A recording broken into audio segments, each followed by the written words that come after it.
Okay, welcome everyone. Let me see. This is our section 6 about how to negotiate a deal. Welcome everyone to our Jumpstart kick-up sessions. This is to help you be the best that you can on your real estate agency. There are several people online as well as in front of me that we're going to talk about it. This is going to be about negotiating the deal, and we have several panels of agents that have gone through, and they're going to share with you the major objections that we have. So let me just share my screen very quickly. Okay, there you are. Okay, there is the welcome. So I just want to present you, there is some people online that they're gonna follow too, and we're just gonna talk about negotiation. So if you just join us, remember online you are all muted. It is being recorded, but if you want to participate on your lower or top part of your recording, there is a chat box. So if you have a question or you have an objection that really want to share with you, put it on the chat box, and that way I could present it to the rest of the group. So welcome everyone. My name is Lorena Arnold with the K Company, and I've been 10 years on the real estate business. So I want to say that I have seen it all and negotiated all, but not yet. Each property has its own story. Sellers are different, buyers are different. So every time I have a new client, it's all I do the best that I can. Also in the conversation, I'm going to have Rob Green. Rob, you want to tell us a little bit about your experience? Oh, sure. Yeah. Thanks. I've been in the business in real estate 3 years, and I'm very happy to be about to renew my license, so I feel kind of honored to do that. And I got 30 years in corporate sales background. So I'm looking forward to talking to you today about real estate negotiations. Good, good. So there is no a set presentation done for this session. It's just more talking about you. And really the negotiation is more about talking and understanding the clients. However, I have several documents that I'm going to share with you. Let me just look at the documents. Okay, share screen. Here is one document. I have prepared a list of the major objections. As you could see, there are not a lot. They're just the major objection. If you master these objections, I think you're gonna do great just on your business. Again, I want to remind you, if you have an objection that I have not heard, we could always talk about it. We have mastermind that we could do it as well. So let's talk very quickly. One of the yes. How many people do we have online? I have two online right now. Who is online? Paula. Paula. Okay. Hi, Paula. She's muted, so she's probably gonna say hello on the chat room. Okay. Yeah. Okay. So hi, Paula. Thank you to remind me for that. Okay. Negotiating the deal. There are three different aspects what you could do. What you could negotiate a deal. One, of course, is with the seller. When you're trying to go and get a listing and help a seller, you have a whole list of negotiation with the seller. And then you're working with a buyer. You have a whole long list of objections when you're working with a buyer. And then once you have your agency with the seller or the buyer and you are on the contract, you have a whole new set of objections you're going to have, and then you're going to deal with the other agent and the other emotions involved. So we're going to try to review the three sets already. I'm going to, we try to do a 30 minutes presentation, but if we will be here as long as you want to, okay? So yeah, I'm looking at the objections, the first one right now. And there is a list over there. If not, tell you what, let me print it again. Nope. Control P, and how many copies do I need? Okay, so it's on the printer. If somebody wants to help me on the printer. Yeah, okay, we need that one. Okay. Let me do the 11 things. We need more copies. Come on, where did you go? Okay, that one. Let me print that one too.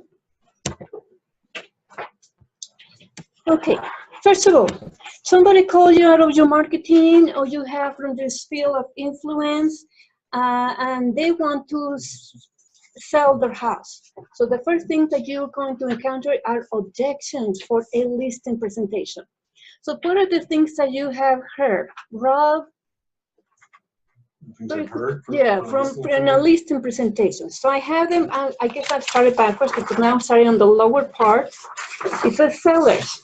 So the one, I had the main 5 ones that I have heard, but how about that? You're interviewing a possible listing client. They already show you the house. Okay, they're seeing their CMA and your numbers and your marketing. And the first objection is, we are interviewing other agents. Oh. What do you say with that? Have you heard that before? I was like, who are you interviewing? Yeah, okay. Actually, and they'll tell you, I kind of asked that up front too, though. But who are they? Yeah, and then, maybe we could do a little bit of role play. They'll probably say, we don't want to say, but we're interviewing more people. How many more people? Just like that. And there are people that they may be open, and there are people that they, 3 more or 5 more, and you're the third that we see today. What's your criteria for making a decision on picking a real estate?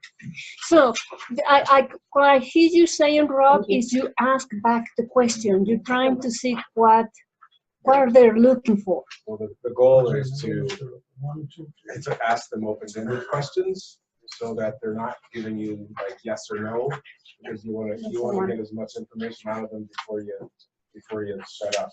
As I like to say. Before you start talking, you want to find out as much info as possible. So keep asking questions. So you have heard before, he who asks questions controls the conversation. So even though they're asking you questions, but when you ask them the question, when you ask the question, you don't want them to say no. Right, no. So it's no just question, open-ended question. But don't answer until they answer. Right. Especially when they get down to, so are you going to pick me? Then shut up. Don't say a word. And sometimes you have to ask for the close. Well, this is what I have to offer to you. Will you hire me to represent you? And if they say no, then they know where they're standing at. Right. But I always say, what's your criteria for making the selection of the real estate agents?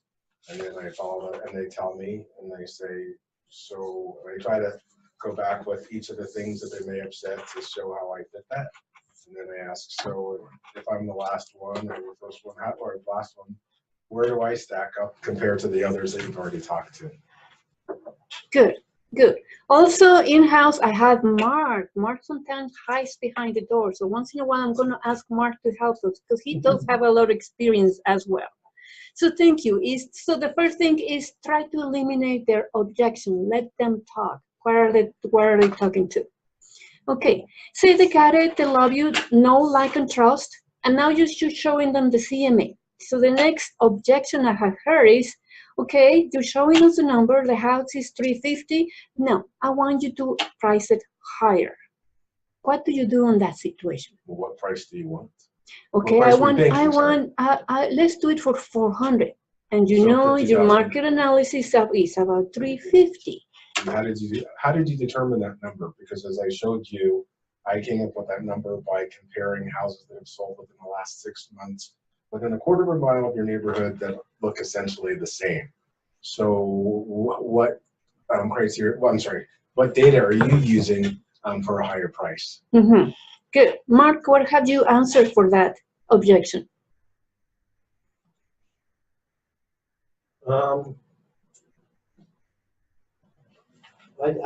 would try to find out why they think their home's worth more than what, the data's coming in at. Good. And so part of your job will be educating the person, because they may think, and I have heard it, oh, I heard on the news the appreciation is great. Prices are going up. But the prices are going up is not on 50,000. Prices are going up on 5, 8, 10,000. Well, yeah, you're gonna sell it on December and prices are going up, so you're gonna be able to sell it at 400. What would you say? I'd sell it at 400. I would say if you, at the end of the day, you own the price. You know, we should come to agreement on the price, but you own it at the end of the day. And this is what I propose. We will put it on the market at the price you want. And if we get no, and in this market, which is not so busy market, we put it on Thursday. We're gonna have 2 weekends and a week, right? So 10 days. If we have gotten both little showings and no offers, or lots of showings and no offers, and or we get feedback that says the price is too high, we're going to need to reduce the price at the end of 10 days. Otherwise, we're going to become a stale listing. Do you agree to do that? Good, good. And I pretty much use the same thing. Buyers are the ones who dictate the price. It's not The market, yes. I was going to say, would you not bring up the fact that if I did a good job, your house is not going to appraise for $50,000 Right. more? So that's part of the So education that you're going to knocking say. out a lot of Mhm. buyers that don't have that extra cash to bring in above appraised value. Yeah, and I have done what Rob has done. If they're not too off, maybe $20,000 more. Okay. Let me show you how the market is going to respond. Let's price it what you want. I give you 2 weeks. And in my listing contract, I will put, if in 2 weeks we don't have a reasonable offer, agent has permission to adjust the price right away. So it's part of the education. Some homeowners are, want this and this is what I want. Now, granted, you did your homework and you need to make sure if you price it at $350, they're not underwater, because that's probably what they're afraid. If you price it at $350, I may be underwater. So then you have to make a decision. Well, do you take the listing, or you educate them not on the process of a short sale to avoid foreclosure and the consequence and all that? But you have to also understand as an agent how to educate the seller if they're underwater, or, if really they owe $380 and that's why they want $400. Just you can go back, it's all in the presentation, right? So carefully explaining step by step how you came up with the pricing and gain their agreement along the way, testing their knowledge for real estate sales in their marketplace, if they've been to open houses in the neighborhood, if they know people that have sold in the neighborhood. But so along the way you have those checks and balances. So when you get to the end, they really, in theory, should not say, I want $50,000 more. They should be more like, oh, I thought I could get more, but now I see I can't. And you should be able to convince them to the price based upon the comparables you're presenting them to them. You should present very good comparables as far as the condition of their home, and then ask them, why would you pay any more money than what these people are paying for these homes? What makes your home more valuable than these based upon these photos and these other comparables? Yes. And then it can kind of break them down to go, well, maybe we should listen to the real estate professional. I have been on situation that I asked that question: what your house make it better than any other house on the neighborhood? And put them in the On the shoes of spot. buyers. Go, Yes. if you were out looking in your neighborhood at these homes, would you pick this one, or yours at 50,000 over? They'd probably go, yeah, I can see that point. Some of the seller's objection is, oh, I put $50,000 on updates. I have granite. I have gold faucets. I have very expensive light fixtures. So it'll be up to your job to let them know. You enjoy that cost, but the buyer is not going to see it. The buyer is going to start comparing homes. So be careful when they tell you, oh, my kitchen cost $30,000 and I want to recuperate. You won't be able to do it. Yeah. And Mark's point is correct, because I've used that with having the pictures, because you can download you can't print them, but you can download in the PDF and put them on your Right on your computer. my iPad. Here's the pictures of other houses that I use for comps. Here's all the pictures that were on MLS. Now look at their kitchen. Look, all stainless steel appliances, all updated. Now how does that compare to your kitchen? It's got to be straight up. Yeah. Or sometimes I'll say, let's go look at houses. let's go look at Protect them. houses. And that's- Quite, yeah, quite always. I always tell my clients, real estate is the only business that you could take your client to see the competition. Right. To take them to go and see that class. Nice. So sometimes where they're fighting, I tell you what, let's go and see the competition. Are you available for the next hour? And right there, I set up, is the neighbor, the one behind, the one in the park. Putting them in the buyer's shoe. Right. Yep. Yeah, of course, if they're active and they're under contract, show them the pictures or show them the sold properties. Right. Yeah, good. So we're still on the listing presentation, and they're still gaining your trust. You're trying to educate the seller about the right price. For that, you also need to be knowledgeable what the market is doing. Right now on the seller's market, if the property is longer than 30 days, something is wrong. Price, location, or condition. And you should be able to explain that to the listing agent. The first 2 weeks are the most important one. When the market change, and some of you that have been doing on real estate for a long time, so I'm going to say maybe in 4 or 5 years, the market is going to change to a buyer's market. Where the days on market is about 3-4 months. So you may use a different strategy. In Chicago, it's 6 months. Or 6 months. So just be aware of what market you are. Seller's market, 15 days, you are under contract. Seller's market, 4 months, and then you are under contract. The only caveat I would add to that is depending upon what price range you're in. So Right. if it's under $400,000 or less, then you can go with should be gone within a week. Once you get over 500,000, it could, and depending upon where it is, if it's over 500,000 and it's like in Congress Park, it's not going to sell overnight. If you get to 800,000-900,000, it's going to take a couple of weeks. There's stats out there, so once you're over $1 million, Yes, so be aware of the 5 months. stats. So, Yeah. And we don't have them here. I used to get them all the time from your castle. I have them here, so you have my stat here, but maybe it would help if you have a trend class so you could understand. Yeah. But I'll maybe invite a title company to tell us about trend, but maybe once a month, take a trend class, because you don't know, especially right now, the season in Denver just changed. Get what? The trend is changing right now. Days on market are longer now. Yes, and I agree with that, that when you get, how is the market depends on that neighborhood, that house. Neighborhood. It's Price very, the smaller you can shrink their market to and give them data to show them the days on market for their comparables and things like that. That's the answer, not what's on the news, but their market is what's going on in their subdivision. Yeah, so that's why come in prepared with a nice market analysis and tell them this is what's going on here. Not 3 miles away from you, not 20 miles. If I have people telling, I want you to price it here because my grandmother's house on Westminster at this price. It doesn't apply. So it has to be on that. Usually I do it half a mile activity. So good.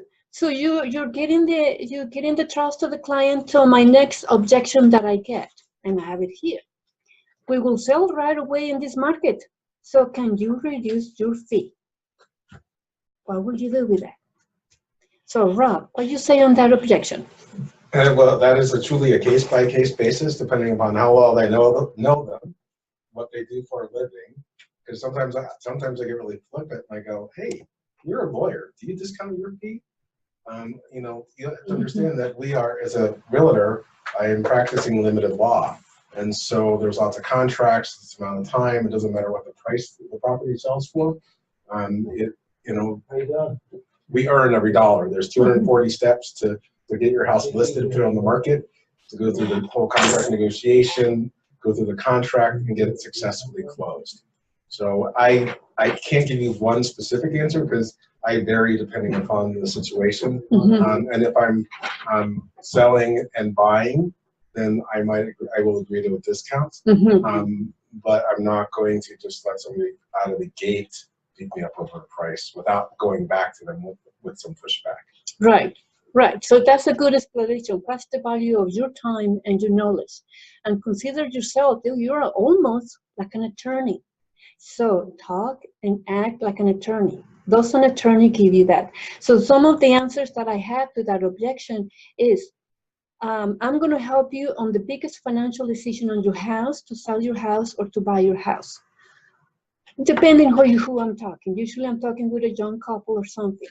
Would you go to a flat fee divorce attorney? No, because it's not in the best interest to either party. Would you go to a flat fee brain surgery? No, you need the best. So I want you to consider me to be the best, because my job doesn't necessarily start when I put the sign at the door. My job starts when we're on the contract to negotiation. So they usually think, well, yeah, you're right. We don't want a flat fee. We want the best. So sometimes, even though you haven't have a lot of transactions, or this is your first transaction, or this is your 38th transaction, always present with your client that I am the best, I have a big team behind me, and this is why we don't do a flat fee or why we don't discount. If it's a repeated client, just like Rob is, sell my house and buy me another one, I will agree to a small discount, because it's still the same job that you're gonna do. Or, Can I make one yeah, comment? go ahead, yes. It's hard because I've been in sales for 30 years and I've sold copiers, I've sold worked for great, and I've sold a lot of stuff. And so it's hard when you get to the whole price discussion, but you just have to be confident. Yeah. And just stand your ground, but also be able to be flexible in knowing who you're talking to. Because once you get to the price discussion, hopefully you should have sold yourself or sold your services when you get there. But the question does come up. But don't just hold your ground. And if you do discount on your side as the seller's agent, not for the buyer's agent. I just had this happen where she took it out of the buyer's side, and I was like, "Oh no, honey, you should have taken it out of your side. Don't ever do that again." Yeah. Another strategy that I have used last week, we have the presentation package. If you notice on my presentation package, I have 62 things that I do for the listing agent. So sometimes when the question is, okay, 60 things I am not gonna do for you, that therefore it gets a lower discount. And I am, no, but I want you to do that one. That's why I'm not discounted. So it's your business, arrange it to you. Maybe you have 3 different tires depending on your client. Okay, do a list of all the things that you do for the listing, a listing. Out of that, pick the most important 5 and call it that will grant a 1.5%. Add 5 more things, okay, that will grant a 2.2, and then add 5 more and that grants a 3. And give the chance for the seller to pick, okay, for a 1.8, this is what I will do. I won't take the pictures, I will not stage it, you know, I will not do showings. Sometimes we take care of the showings. Okay, I will do this, but never discount less than that. So that will be also another option to hold your business. Have 3 different types of things that you offer to them. So good, so you know, reduce the fee. But then here's another one that I have heard a lot. We heard an ad on the radio from companies that will list our home for a flat fee of X. Can you match that? No, and let me explain why. Because you're dealing with a licensed realtor, and on the flat fee companies, they're not always using licensed realtors. They're not? No. Wow. I didn't know that. And you kind of pay, you get what you pay for. And this is a professional industry, and people take Plus, pride in what once we do. you discount, they'll always want you to do everything. Once you sign, you know, do the agency agreement, they'll go, well, I still want you to do all that stuff. You know? But the flat discount people are going to tell them that they can do the same thing too. Yeah. They're just not doing it to the same level of care and extent. And as an aside, and it depends upon how well you know the people, you can tell them about stories that you've heard about people that dealt with flat fee brokers. You're not dealing with the licensed realtor. You can't get people on the phone. We're in a shotgun marriage here. We have 6 to 8 weeks together, and you cannot afford to lose a contract because I can't get in touch with somebody. So do you want to take that risk? And it's the communication. There's really lack of communication with the discount brokers. You can never get a hold of them on a weekend. That's a big criticism I've heard of people that have had experience with it, is that you don't have that one person that's accountable for you that you can call. there's a team of people that they'll say is great, but well, that's great. But you can't get a hold of anybody, or you have to call 4 people to get one thing done. It just doesn't work. You know, it doesn't work as well as being able to say that I'm your guy. Call me. I'll get it done. And that Then has. you pick up your phone. Do I Yeah. pick up my phone? You'll pick up the. Oh, Pick yes. up the Yes. phone. That you Yes. pick up the phone. Yes. And that's something that you need to talk with you have that personal touch, just like an attorney.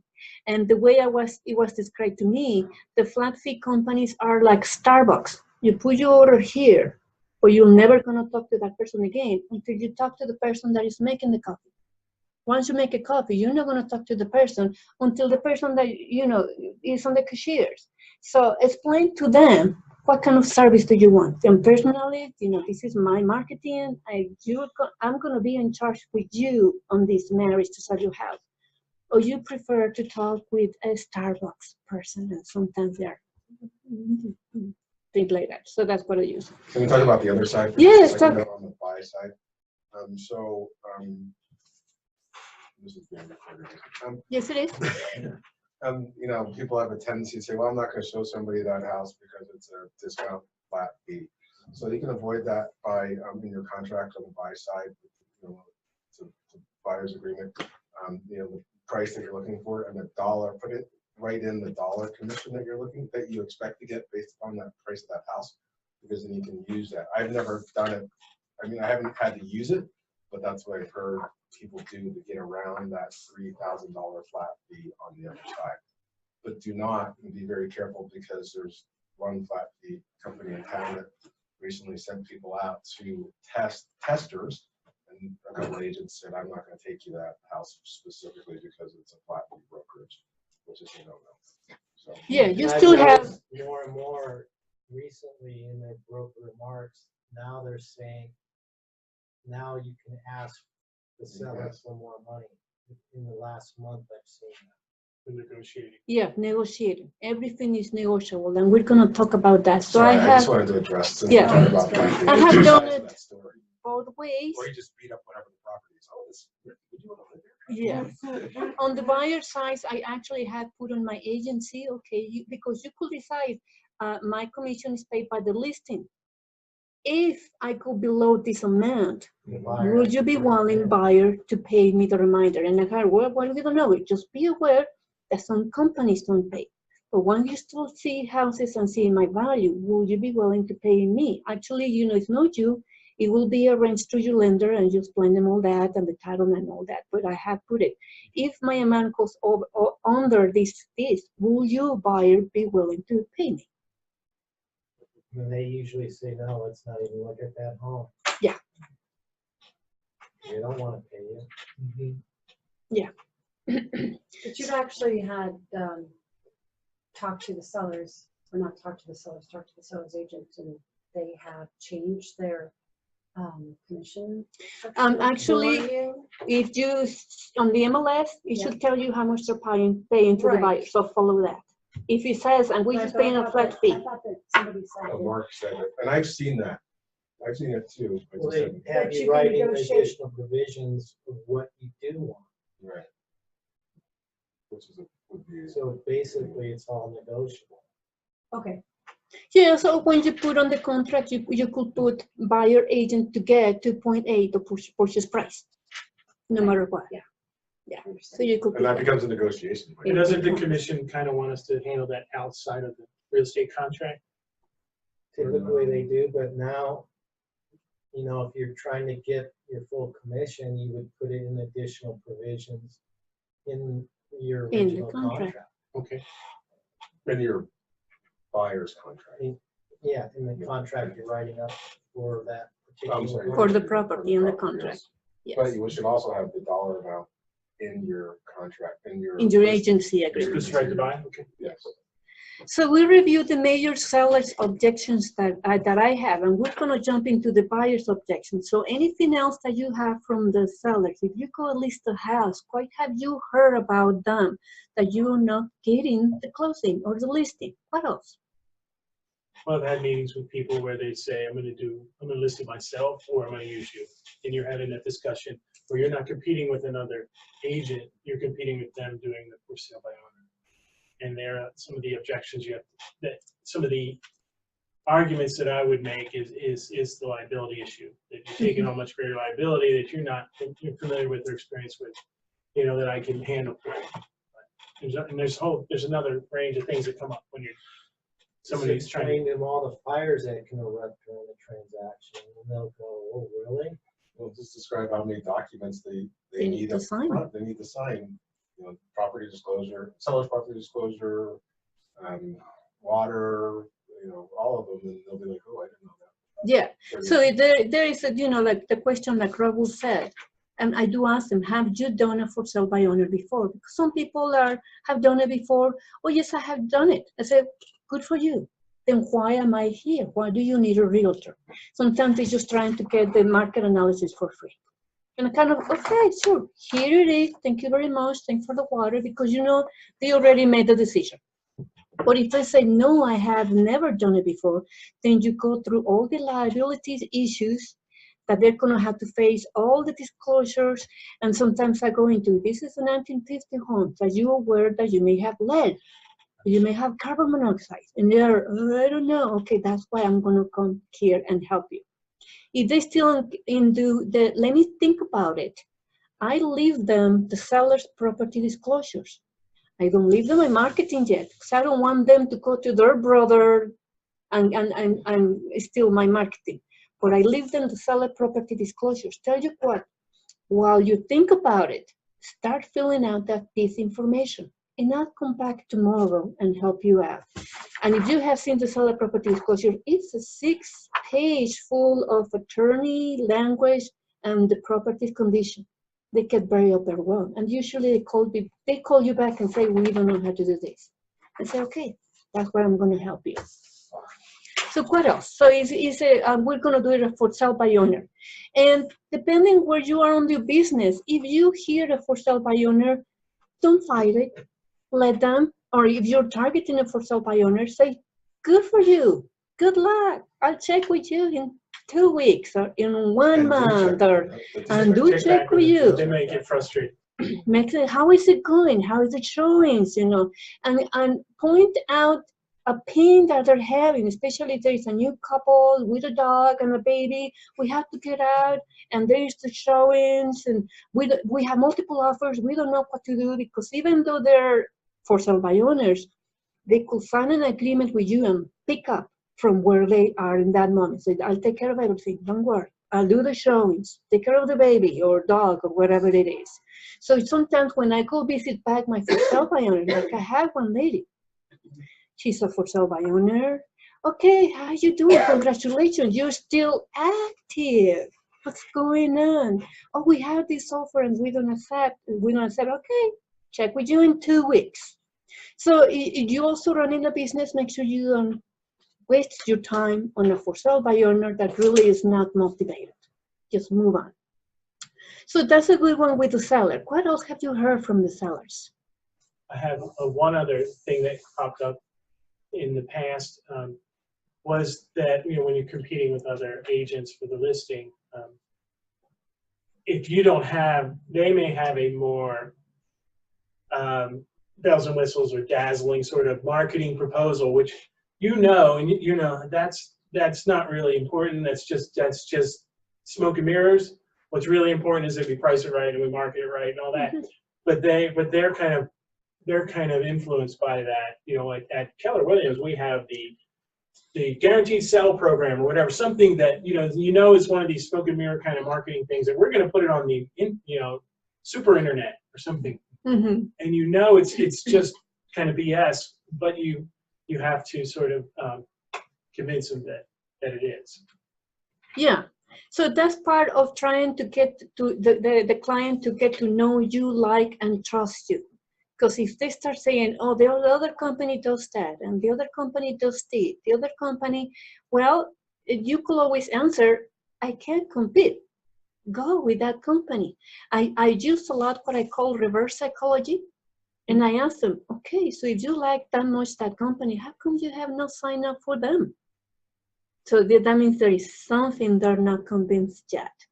So sometimes you still have the same super internet that they have, or the same marketing, blah, blah, blah. It's just a brand is different. But a lot of questions I have is, let me think about it. We're going to do it in December, or we're going to wait till February. So now your job is to stay in communication with that seller. A thank you card, a 2 weeks email, a 2 weeks another card, because in December or in January, you do want that listings. I have been in a situation where, Lorena, I like you, but we want to do it till March.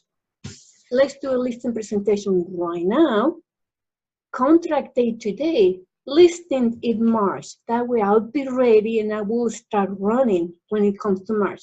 I don't have to worry about it. So don't be afraid to do a listing presentation with ahead of time to list it. So that way you're in communication with them and you're still showing them the activity, be very involved. So I have done that before. I have done it 6 months ahead. I heard a commercial. It's got my new iPhone, so it's not yet paired with my car, so I actually have to listen to the radio now until I pair it. And there was a commercial that talked about, it was a real estate commercial about no contracts. You know, you could do a no contracts, so you don't. I'm like, what? Why would you do no contracts? First of all, our contracts, clients can get out of them, right? I mean, it's written for them, whether it's on the buy side or the sell side, as long as they're not under contract. And I was like, I don't get that. No contracts. So I always tell people that this contract, you can get out of it if you want at any time.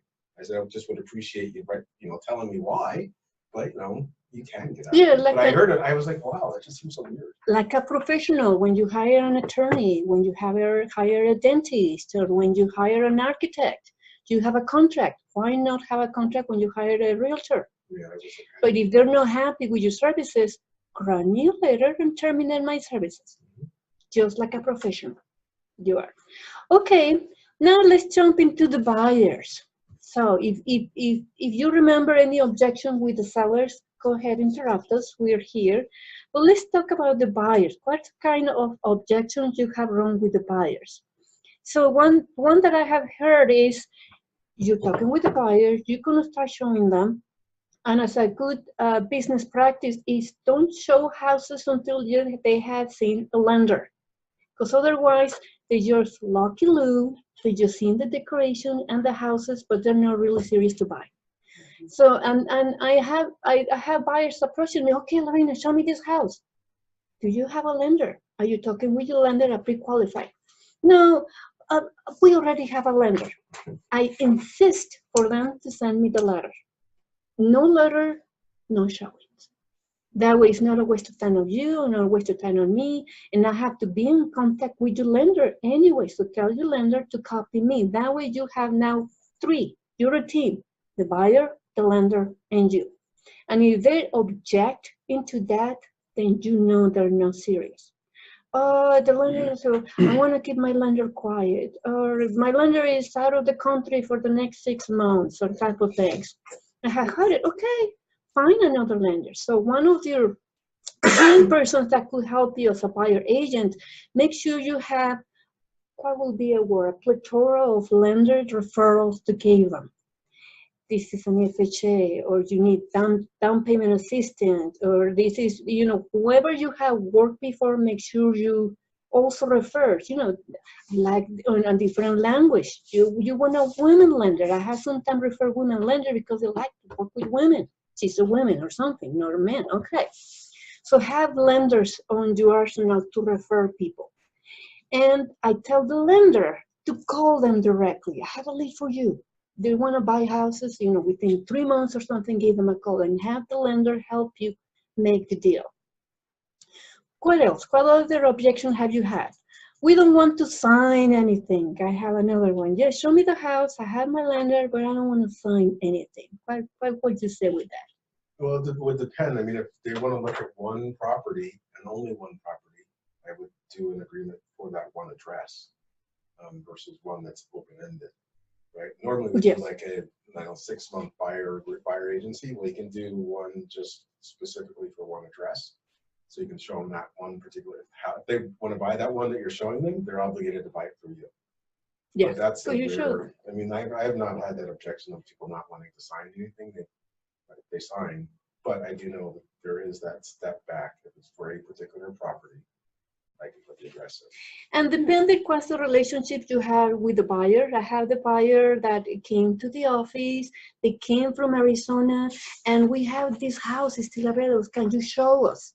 And I say, just for this one here, let's jump on the car and show them. So just as a courtesy, I show them the house. But then the call is, could you show us more? And Then I said, okay, good. Would you be willing to sign an agency agreement? And we talk with your lender, and then I'm ready.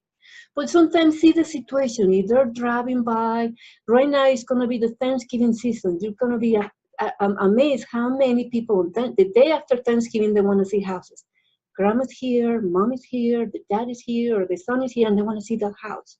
So depending how you hold your business, show them the house, but you want to see more, I do need you to hire me as an agent. And sometimes I Lorraine, I want to see this house. Where is it? In Thornton. I don't think I can make it. Let's do an agency agreement and I will show it to you on Saturday if it's still available or something. So you have the power of your own business. Okay, so you have your agency agreement, you're starting to show houses, and then you're gonna start having a closing statement. Do you like this house? If it's a house, you will put an offer on, and they will tell you yes or no. You're still on the property, and the first objection sometimes that I hear is, we don't know how much to offer. So you are still at the property. How would you educate the buyer on that objection? I say my job is to actually run comps on this property to make sure that it's priced correctly. Because I have done them, and I've actually called a broker and said, no, I'm curious because I couldn't find, it was in Westminster, I couldn't find anything in this very large complex that matches that price. And I got I kind of had to go all the way out to Golden to get a comp. And I was like, ding, ding, ding. I said, so we're going to offer you about $15,000 less. And she said, yeah, I think my buyer's a little aggressive. And we got it for 10 months. Mm-hmm. So that's our job, is to help them figure out what they should offer. And if it's a hot market, it's a hot place. It's like, I've had people say, I want to offer less. I'm like, no. And then we need to run any comps for you to tell you what is fair. I said, we're going to be bumping up against people that are bidding over asking, and we're not going to bid. Right. And I have had that before. Buyers think they're negotiable. They think everything is negotiable, and they want to negotiate the property just like a car. It's priced at $350. Bring now for $200 to see if it goes. So as part of educating the client, you're going to see the seller is going to accept a fair offer, not a discount offer. Do you think that's fair? And then you deal back on your first meeting with them. What are you looking for in a house? The backyard or the kids or the school. That's what you are selling. The feeling of owning a house, not that you're going to get a discounted property. And so, yeah, go ahead. There's because I had a client, even though she lived here, she was in Florida, she was coming back. I showed her in this complex that she wanted. I said, here's the prices, here's what sold in the last 6 months, and they've all sold at 102 to 105% of list price. So we can't go in and offer $10,000 less. And she was like, oh, okay. Yeah, how bad do they want the house? Not because they want to just negotiate. Now, if they give me, usually I put in my contract, I need to have at least 24 hours advance notice to show a home, because I need to rearrange my family and my schedule, and I could not just jump everything. But I want to do the comps. They already told me the 3 houses that I want to do. I run the comps, so right there at the property, I'm showing them. This is the comp, they sold overpriced, this is the lowest, this is the highest, this meets your criteria, how much will you be, it would be fair for you to offer. And I always go back into, is it fair? For the buyer, is it fair, is it for the seller and for the buyer? So my 24-hour advance notice gives me time to run the comps. Very rarely I go to a same day showing where I show a house. I feel myself I'm not prepared. I don't have the comps. So I rely on my iPad or my phone, okay, can you read thing while they're looking at the house. I'm running the counts myself. So when they come back to me and ask me questions, I am ready to look. A house over there, sold for that, and a house over there, sold for that. And here are the pictures. So thank goodness for technology. I use my iPad a lot. So good. So now you're educating the buyer to present a fair offer. And then I have some objections like, oh, I need to check with my dad. I will need to check with my husband. Or I need to think it over. I need to check with my partner. What would you answer with that? I would say they need to come on the showing. Yes. Just. So in your buyer interview, you accept them, you tell them who are the major decision making. My dad is going to help me with the down payment. Your dad needs to come. Or my mom is going to move in with me. Your mom needs to come. So arrange the showing of the property where that decision maker is with you. Because by the time they check with their mom or with the dad or whatever the decision maker, you need to tell them how you're going to feel if the property goes under contract. And they tell you, no, it will. And you show them the counts. 1 day, 2 days, 3 days, yes, it will go under contract. What else, Rob? If they present to you another decision maker, or there's only a decision maker, and sometimes, especially single people, they don't want to make the decision without running it with their parents. The millennium can make a decision by themselves. Well, hopefully you know that up front. Yeah. If there's other people that are involved. I had a client who wanted her sister involved, and her sister actually helped me because we were in an area. I was like, I don't really think she should live here, but the sister actually said, do you think you really want to live here? So sometimes it can be a good thing, but you really want to know who's making the final decision up front when you're signing the buyer's agreement. Yeah. Make sure that there's nobody else. I mean, maybe they're asking somebody because they're on the loan, where you're going to know that up front too. Yeah. Right? But it all comes through interaction and talking. What is your, maybe we can FaceTime with the person through dad or something while we're at the showing, or whoever needs to see what we do at FaceTime. Yeah, maybe I know a lot the of dad or FaceTimes. whoever decision lives in a different state. Yeah. It's just that they're not right here. So you agree with that? Okay, make sure you communicate with the other person as well.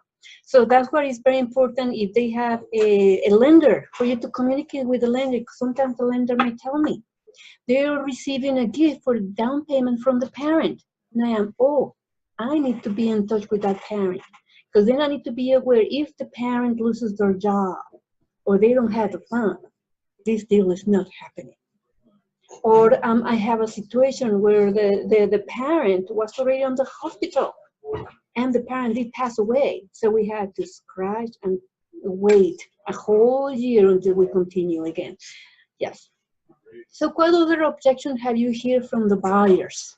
My friend's a realtor, and I have somebody who's in the business. I'm just looking, we'll go through them type of thing. Yeah, so like I said, I use a lot the reverse psychology, and I will ask them, eye to eye, how come you are not asking them for their advice? And they are, well, I don't know, they're out of time. I say, okay. And sometimes it has happened. There's the realtor. I have my other realtor friends too. Okay, I'm already showing you the house. They call me again, Lorena, there is another house. Where is your realtor friend? Well, he's still, okay, I'll show you the other house, but you need to sign an agency agreement that you pick me to buy this house. And that's what they say, okay, I'm gonna wait for my friend. Or once they sign, even though they have a father realtor, once they sign an agency agreement that they agree to work with you, they're bound onto that agreement. How long do you make the buyer's agreement? 6 months. 6 months. And sometimes they're why 6 months? It's gonna take you, it's at least one, depending on how committed. I have a buyer so committed, we were seeing 5 houses every Saturday. I said the first two weeks is to know the market. The second 2 weeks, you're gonna start eliminating neighborhoods. And the last 2 weeks, then you're gonna put offers. So depending how often you're gonna show them a house, once a month or something, and then you're gonna explain them. Once you are on the contract, we need to be a whole month together so I could take you to closing. So it's about 3 to 6 weeks that it's gonna take them a buyer contact. I was thinking about buyers, and I find 100% of the time that whatever, when you have your meeting with them, where do you want to go? Well, I want to live, I live now in, she looked off the 285, right over here, 285 in like Camden, and Santa Hamden, Fe, 280, whatever, like, not Lakewood, but I forget. Anyway, I want to be as close to Denver as I can. My sister lives in Capitol Hill, and I work downtown, and, you know, well, 2 months later, or 3 months later, actually it's 4 months later, we're closing on a place in Centennial. yeah, you never So know. I find that 100% of the time, people are, they tell you they want one thing and they wind up in another. So I've learned not to be afraid to show them something that they may not even There's not in the criteria, yeah. criteria, because I don't, once you get to know them, you may say, I think you might like this.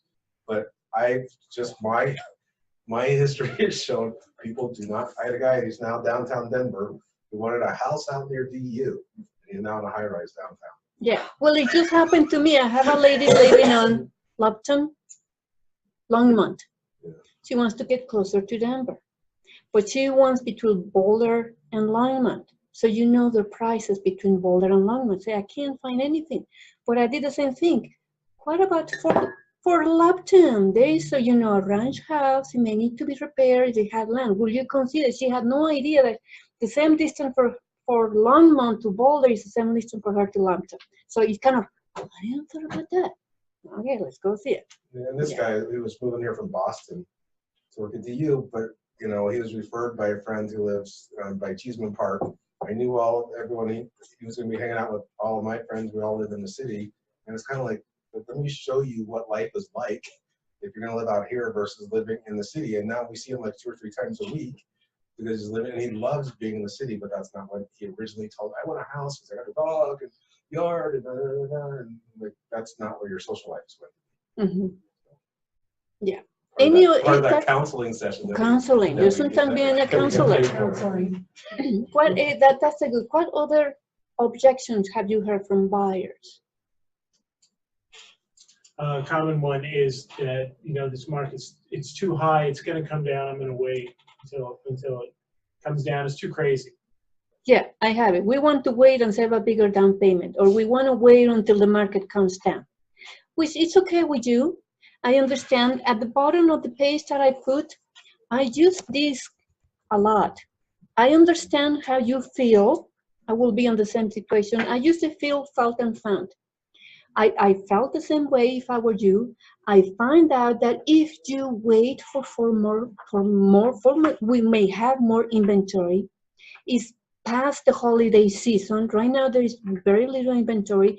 Continue saving on your down payment. So not because you need money right now, it's a good way for the buyer to spend money right now just because you need your commission. Think about the buyer. It may not be the right commission for them. I especially look on the inventory. They're looking on a particular area and there is no inventory. Maybe getting outside that area will help them, but you have to be true. There's nothing showing at 150 ranch. Let's wait for the inventory to approve next spring or next fall. So make sure you have an agency agreement that will take you to the next spring and the next fall. And your job is to be still in communication with them every week or every 2 weeks. How is it going? How is the holidays? You know, I always talk about their family. Is your family coming for the holidays? Okay, great. If a property comes back, let's take the mother to see a couple of houses, you know, because maybe they need a push from their mother or their relatives or something. So I have heard that. So it's kind of, I sometimes let them. As an agent running a business, it is my job to start filling up the funnel. So even if it's my buyer on my listing, I'm doing immediate business. But if I have buyers on the sideline, I'm still in contact. I'm filling up my funnel because then I know in March they're going to be ready, on April they're going to be ready. The same as the listing people. We're going to wait until next spring. Good. Let's start working. There is my agency agreement. I'll be in touch with you. Let's analyze the market. And February comes, we're listing. So I'm continuing to fill up on my funnel. I can't really remember, maybe somebody else can. How long can you have that listing? Is there an amount that's too long? You can have it for 2 years, 2 right? years. And then at least you have that agreement. Yeah, And you just especially keep on following up luxury with it. homes. Huh? A mutual agreement. Mutual Yeah. agreement. I think luxury homes Okay. that the days on the market, it could be 8 to 12 months.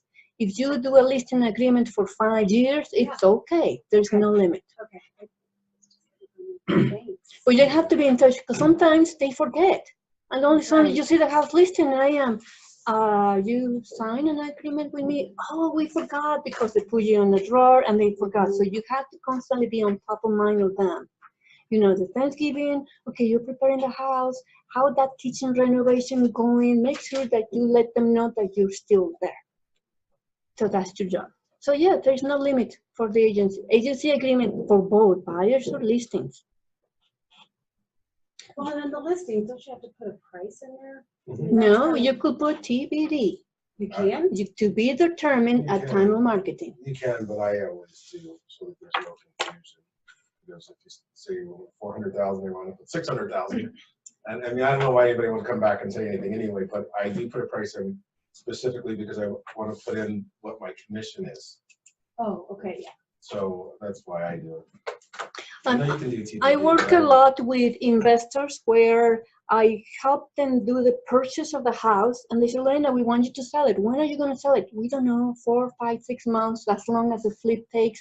I do a listing agreement and I negotiate my commission. I say listing to be determined, but I do put in additional provisions, listing to be according to the current market analysis of that date.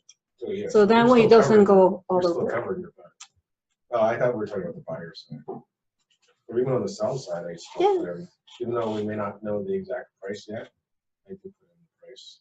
I do put in a price Mhm. into the contract. Now, of course, as you are in contact with your clients, if you're the buyer and you may be working with a buyer and you find out they lost their job, we cannot buy a house now. You understand things happen, their lifestyle changes. Now I'm being relocated to Chicago. I can, okay, hey, Chicago, I may have a referral for you. So always think of a referral. And then you go to Active Rain and look at Chicago agent. And then you could get paid still for that to send them a lead. You know you could do that? So always be on communication with your listing and with your buyers. I have also listing situation. We're on full marketing, open house, it's showing, and somebody passes away. So I need to be compassionate. Okay, let's withdraw it for 6 months. Is 6 months enough for you to deal with your situation? Yeah, okay. Now in this date, I'm going to continue calling you back. On this date, we're going to activate it again. Okay, so just be talking to them. Things may happen. You know, life happens. Okay. I've had a situation with buyers where, where they don't want to overbid for a house, or they have a history of, when I bought a house in the 80s, I offered 10,000 under, and as much evidence as you can give to them, and as much data as you can give to them, they still will not overbid on that first offer. And so I end up, a lot of times, writing this offer that I'm pretty convinced is not going to win in a competitive situation, but we kind of got to get that out of the way, and they have to sort of feel the pain of that before they're ready to step up and make an offer that's really going to get accepted. Yeah, and you point, you touch on a good point, the pain, and I do that sometimes with new investors. Oh, we want to offer 30% under the price. I say, it's not going to go through. How bad do you want the house? It's just a number, blah, blah, blah. After the failed 5 contract, then I ask them again, how serious are you to be an investor or a homeowner or something? Well, I'm very serious. Okay, this is the strategy that you're going to use. You're going to start going high or more down payment or more earnest money, whatever strategy you need to use to help them then win the contract. And I tell them sometimes that you could win the property without having to be discounted. So yes, so it's part of the communication. So we talk about the buyers and we talk about the listings. Now I'm going to talk about, well, it's 2:00. Yes, we could just stop it there because the other one I want to share with you is once you are under negotiation. So we could leave this for another class. Once you are under negotiation, under contract, They are the 11 things that you need to do for a negotiation, and they are all following the contract. To price. All right, full room. Hi guys, I'm Jeremy. Hi, Jeremy. Merge right into our webinar. Yes, I'm getting ready to steal your TV off the wall too. Oh, yeah. Okay, we'll do that. So let's, So guys, the good news is, I'll end. You need 2 seconds to no end. worry, we can replace it pretty quick. It'll take about 5 minutes. Okay, but we're gonna. Is it hot in there? Yes. Let's finish. And we'll- Yeah, we'll just Of finish. course. Yeah, okay. All right, Marina, you might want to touch base on a couple of these, like the closing dates. And Right, so financing just very quickly, once you're on the negotiation and I'm following the contract, That's a sign. and remember, Air conditioning. once you explain the contract to your buyer or to your sellers, there is an objection and there is a resolution. Make sure they understand very carefully the dates and deadlines when they can close or terminate the contract. But those are the 11 things that are negotiable. Price is negotiable. Sometimes, oh, I don't want to put an offer because it's too expensive. Then what's the fair offer? Remember, the list price is the starting point. If not, what you're going to buy it for. So it's just negotiable. So there's the price, the closing cost. So when you say, and this is how I operate, is if I'm going to submit an offer, I call the agent before I even write the offer. And I call that agent with all the knowledge that I need from my buyers, is the price that they want, when they can close. We've talked about the advantages of, closing sooner, offering a close date of 3 or 4 weeks if possible, all the negotiating points that would be in our favor. And then I call the broker and have the conversation or the discussion or negotiation with the broker before he even writes the contract. There's lots of different reasons. Number one is they could already have a contract in hand that's for more than what your client's willing to offer. But it also sets the stage of, we're going to work together. And I want to gauge how much you really know your clients, right? Yes. And how we're, and that to me sets the tone for, if we can do this without even putting it on paper, we're going to have a smooth we're going to have a smooth deal, right? So we already know up front verbally, so when we put it in writing, it's just a follow up to what's already been agreed upon. Yeah. You can even just send an email saying everything that you agreed upon before you do the contract, right? So that at least you have something. So the listing agents need to be aware of their client needs, because I have had an offer. Yes, we were under the list price, but we could close in 2 weeks. How soon does your seller needs to move? Or they're probably no, they're still going to look for another house. Okay, this is my price, and we'll give them 2 months to move. So there's always, everything is negotiable. And on this lease back, Lease back. You got to be careful, because if it's for more than 30 days, there has to be a separate rental agreement that you as a Post realtor can't occupancy. do. Mhm. And I just did one with a 30-day zero cost rent back, which was part of the whole negotiation thing. But this says 30 to 90 days, but we can only do 30 days. So if it's for more than 30, there should be a separate rental agreement that you can't write. Inspection is big, so you make sure you educate. I always tell my clients, always do an inspection. Either you negotiate based on inspection, or have an inspection so you know what the house needs, and negotiate a home warranty instead. Ask the seller to give you a home warranty that the furnace is okay, dishwasher is okay, water heater is okay. But you still run. I always encourage my client to do an inspection. John is telling me that I was incorrect. We can now do 60 days for lease back. For post-closing Yeah. occupancy, Yeah. 60 days. Up to 60. Okay, thank you. Definitely not. I just changed it. It just changed. And on the inspection, so when you're working with the seller, I always try to real estate transactions for people, they're hard for us, but they're hard for people that don't know the process, right? And so it's a stomach churner.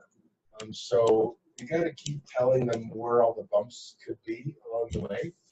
Even though we got a contract, they might not give us the earnest money. And then inspection, I'm always honing in on inspection. They can get out of inspection for no reasons. They're not going to tell us. Because every deal, no matter how much smooth you want it to be, there's going to be some bump. And so that's why I tend to over communicate and let people know what could happen or where we are. But inspection is one of the big ones, because everyone's like, oh, I got a contract, I'm gonna go tell all my friends that my house is under contract. Well, Yeah. we're not, when people say congratulations getting under contract, I'm like, please don't congratulate me until it closes. Yeah. Because with the inspection, if you waive the inspection, it's good.